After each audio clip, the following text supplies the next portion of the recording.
ભાવનગર મહાનગરપાલિકા ખાતે શહેર કોંગ્રેસ સમિતિ માઇનોરિટી ડિપાર્ટમેન્ટના આગેવાનોએ મટન માર્કેટનું નલિનીકરણ કરવા તથા સોટર્સ હાઉસ બનાવવા રજૂઆત કરી।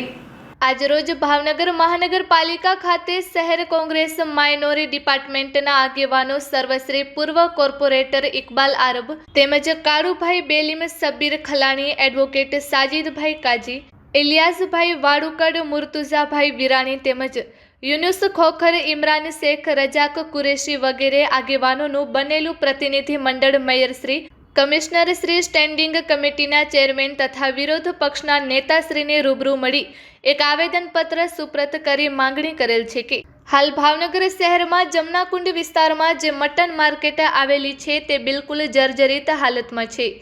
જેથી ત્યાં ખાટકી ભાઈઓ બેસી શકતા નથી, જેથી કરીને શહેરમાં જુદી જુદી જગ્યાએ મટનનું વેચાણ થાય છે, જેથી કરીને અન્ય ધર્મના લોકોની લાગણી દુભાય છે અને કાયદો અને વ્યવસ્થાની પરિસ્થિતિ બગડે તેનું નિર્માણ થાય છે, જેથી કરીને આ મટન માર્કેટનું નલિનીકરણ કરવા અને સાથે સોટર્સ હાઉસ બનાવવા માંગણી છે અને સાથે સાથે જે ખાટકી ભાઈઓને મટન વેચાણ કરવા માટે લાયસન્સની જરૂરી હોય તેમને તાત્કાલિક અસરથી લાયસન્સ ઇસ્યુ કરવા ઇકબાલ આરબ, ચેરમેન માઇનોરિટી ડિપાર્ટમેન્ટ, શહેર કોંગ્રેસ સમિતિ દ્વારા રજૂઆત કરવામાં આવી છે।